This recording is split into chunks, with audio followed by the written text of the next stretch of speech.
പുസ്തകം പരിചയപ്പെടുത്തുക എന്നുള്ളതാണ് എന്നെ ഏൽപ്പിച്ചിരിക്കുന്ന ദൗത്യം. നിങ്ങൾ ഇവിടുത്തെ ബാനറിൽ കണ്ടതുപോലെ തന്നെ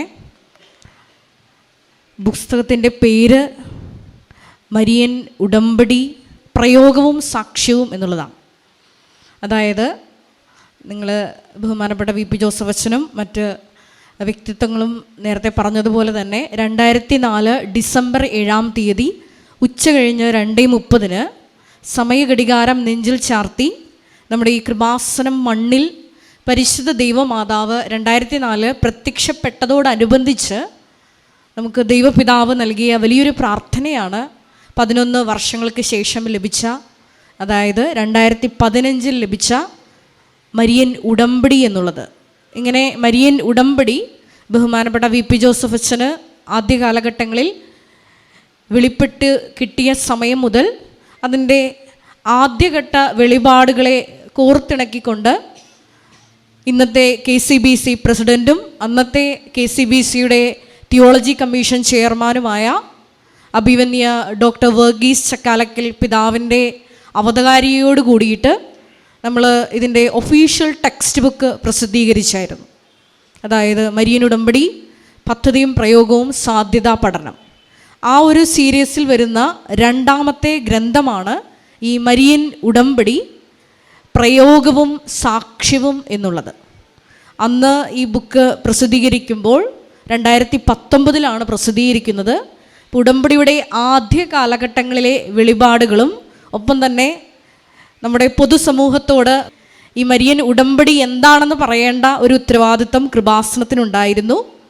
അതിൻ്റെ ആദ്യ ഉത്തരവാദിത്വ നിർവഹണം എന്നോണമാണ് നമ്മൾ 2019 ഒഫീഷ്യലായിട്ട് സഭയുടെ അംഗീകാരത്തോടു കൂടിയിട്ട് പുസ്തകം പ്രസിദ്ധീകരിച്ചത്. അതിൻ്റെ 2ാം ശ്രേണിയിൽ വരുന്ന പുസ്തകമാണിത്. ഈ പുസ്തകത്തിൻ്റെ പ്രത്യേകത എന്ന് പറയുന്നത്, നിങ്ങൾക്കറിയാവുന്നതുപോലെ 2015 മരിയൻ ഉടമ്പടി ലഭിച്ചതിന് ശേഷം ഇത് 10 വർഷം പൂർത്തീകരിക്കുകയാണ്. ഇതിനോടകം തന്നെ ലക്ഷക്കണക്കിന് വ്യക്തികളാണ് ബഹുമാനപ്പെട്ട വി പി ജോസഫ് അച്ഛനിലൂടെ വെളിപ്പെട്ട് കിട്ടിയ ഈ പ്രാർത്ഥനയുടെ ഫലങ്ങൾ അനുഭവിച്ചറിഞ്ഞത്. അതായത് മരിയൻ ഉടമ്പടിയുടെ മൗലിക സ്വഭാവങ്ങളായ കുറച്ച് സ്വഭാവങ്ങളുണ്ട്. ക്രൈസ്തവരും അക്രൈസ്തവരുമായിട്ടുള്ള മക്കൾ ഇവിടെ ഇരിക്കുന്നുണ്ട്. നിങ്ങൾക്ക് എല്ലാവർക്കും ഉടമ്പടിയിൽ ഇരിക്കുന്നവർക്ക് പരിചിതമായിട്ടുള്ള സ്വഭാവങ്ങളായ time shortening, presence, communication, light weightening, അതുപോലെ തന്നെ not by merit, but by grace, അതുപോലെ തന്നെ മരിയൻ എയർലിഫ്റ്റ് പോലുള്ള ഉടമ്പടിയുടെ തനതായ കുറച്ച് സ്വഭാവങ്ങളുണ്ട്. ചുരുക്കത്തിൽ പറഞ്ഞാൽ, ഒരു കണ്ണുനീരോട് കൂടിയിട്ട് ഒരു വ്യക്തി കൃപാസനത്തിലോട്ട് കടന്നു വരുമ്പോൾ പരിശുദ്ധ അമ്മയുടെ മധ്യസ്ഥതയിൽ മരിയൻ ഉടമ്പടി എടുത്ത് പ്രാർത്ഥിക്കുമ്പോൾ അവരുടെ സങ്കീർണമായ ജീവിത വിഷയങ്ങളുടെ മേൽ പരിശുദ്ധ ദൈവമാതാവിൻ്റെ പ്രത്യേക ഇടപെടലുണ്ടായി സമയച്ചുരുക്കത്തിൽ അവരുടെ വിഷയങ്ങൾ, സങ്കീർണ വിഷയങ്ങൾ വളരെ ലളിതമാക്കി സാക്ഷ്യത്തിലേക്ക് അവരെ ഉയർത്തുന്ന വലിയൊരു പ്രാർത്ഥനയാണ് മരിയൻ ഉടമ്പടി എന്നുള്ളത്. ഇപ്രകാരം മരിയൻ ഉടമ്പടിയുടെ നമ്മുടെ ആദ്യകാല വെളിപാടുകൾ സ്വീകരിച്ചു പോയ അനേകം മക്കൾ, ഇവിടെ വന്ന് തീർത്ഥാടക ഉടമ്പടി എടുത്തു പോയിട്ടുള്ള സഹോദരങ്ങൾ, അവരുടെ ജീവിതത്തിൽ ഈ മരിയൻ ഉടമ്പടി പ്രയോഗിച്ച 45,000-ഓളം സാക്ഷ്യങ്ങൾ കൃപാസനം യൂട്യൂബ് ചാനൽ ഔദ്യോഗികമായി നമ്മൾ അപ്ലോഡ് ചെയ്തിട്ടുണ്ട്. അതിനോടടുത്ത് സാക്ഷ്യങ്ങൾ തന്നെ നമ്മൾ ആർക്കൈവിലും സൂക്ഷിച്ചിട്ടുണ്ട്. അപ്പോൾ ഇവരുടെയൊക്കെ വിശ്വാസ പ്രയോഗ സാക്ഷ്യങ്ങൾ അത് ജീവിതബന്ധിയാണ്, വചന അധിഷ്ഠിതമാണ്. അപ്പോൾ അത് ബഹുമാനപ്പെട്ട വി പി ജോസഫ് അച്ഛൻ മരിയൻ ഉടമ്പടി ധ്യാനത്തിലൂടെ ഓരോരോ സാക്ഷ്യങ്ങളും വിശകലനം ചെയ്ത് ഓരോരോ വചന വെളിപാടുകൾ ജനത്തിന് കൈമാറുന്നത് അതിൻ്റെ ഏറ്റവും അർത്ഥവത്തായ വചന സന്ദേശങ്ങളുടെ 21 അധ്യായങ്ങളിലൂടെ കടത്തിവിട്ടിരിക്കുന്ന വലിയൊരു ക്രോഡീകരിച്ച ഗ്രന്ഥമാണ് ഈ മരിയൻ ഉടമ്പടി പ്രയോഗവും സാക്ഷ്യവും എന്നുള്ളത്.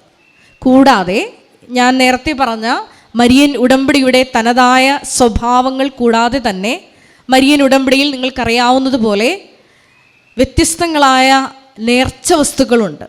അത് വിശ്വാസം പ്രയോഗിച്ചുകൊണ്ട് വിശ്വാസ പ്രഖ്യാപനം നടത്തി ദൈവജനം ഈ മരിയൻ പ്രത്യക്ഷീകരണത്തോട് ഐക്യദാർഢ്യം പ്രഖ്യാപിച്ചുകൊണ്ട് ഉപയോഗിക്കുമ്പോൾ ഓരോ നേർച്ച വസ്തുക്കളിലൂടെയും റോമ 10:9 തിരുവചനം അനുസരിച്ച് യേശു കർത്താവാണെന്ന് അധരം കൊണ്ട് ഏറ്റുപറയുകയും ദൈവം അവനെ മരിച്ചവരിൽ നിന്ന് ഉയർപ്പിച്ചുവെന്ന് ഹൃദയത്തിൽ വിശ്വസിച്ചുകൊണ്ട് വിശ്വാസം പ്രഖ്യാപിച്ചു കഴിയുമ്പോൾ ഈ മരിയൻ ഉടമ്പടി നേർച്ച വസ്തുക്കളിലൂടെ ലഭിക്കുന്ന വലിയ ദൈവിക അടയാളങ്ങളുണ്ട്. അപ്പം ഇതെല്ലാം കോർത്തിണക്കിക്കൊണ്ടാണ് ഈ വിശ്വാസ ദൈവാനുഭവങ്ങളെയും അടയാളങ്ങളെയും ഒപ്പം തന്നെ മരിയൻ ഉടമ്പടിയുടെ മൗലികതയായ ഈ ഞാൻ പറഞ്ഞ ഈ വലിയ സ്വഭാവ സവിശേഷതകളെയും എല്ലാം ഉൾക്കൊള്ളിച്ചുകൊണ്ടാണ് ഈ രണ്ടാമത്തെ സീരീസിൽ വരുന്ന ഈ ഗ്രന്ഥം നമ്മൾ പ്രസിദ്ധീകരിക്കാൻ ഇപ്പോൾ പോകുന്നത്. ബഹുമാനപ്പെട്ട VP ജോസഫ് അച്ഛനാണ് ഈ ഗ്രന്ഥ നിർവഹണത്തിൻ്റെ രചന നിർവഹിച്ചിരിക്കുന്നത്. നിങ്ങൾക്കറിയാവുന്ന പോലെ അച്ഛൻ ഈ ഒരു ആത്മീയ മേഖലയിൽ മാത്രമല്ല, സാംസ്കാരിക സാമൂഹിക അതുമാത്രമല്ല ലിറ്റററി മേഖലയിലും തൻ്റേതായ വ്യക്തിമുദ്ര പതിപ്പിച്ചിട്ടുള്ള ഒരു അതുല്യ പ്രതിഭയാണ്. കേരള സാഹിത്യ അക്കാദമിയുടെ അവാർഡ് അടക്കമുള്ള അംഗീകാരങ്ങൾ ഇതിനോടകം തന്നെ ബഹുമാനപ്പെട്ട VP ജോസഫ് അച്ഛനെ തേടിയെത്തിയിട്ടുണ്ട്. അതുകൊണ്ട് തന്നെ ഈ പുസ്തകത്തിനും അതിൻ്റേതായ ഒരു സ്റ്റാൻഡേർഡുണ്ട്. ഏറെ പ്രത്യേകമായിട്ട് ആത്മീയ മേഖലയിൽ മരിയൻ ഉടമ്പടിയിൽ മുന്നേറുന്നവർക്ക് തീർച്ചയായിട്ടും ഈ മരിയൻ ഉടമ്പടി കൂടുതൽ വിശ്വാസത്തോടെ പ്രയോഗിക്കാനും ഒപ്പം തന്നെ സാക്ഷ്യത്തിലേക്ക് ഉയർത്തപ്പെടാനും സഹായകരമായിട്ടുള്ള ഈ ഗ്രന്ഥത്തിൻ്റെ പ്രചാരത്തിന് ആശംസകൾ നേർന്നുകൊണ്ട് എൻ്റെ വാക്കുകൾ ഞാൻ ഉപസംഹരിക്കുന്നു.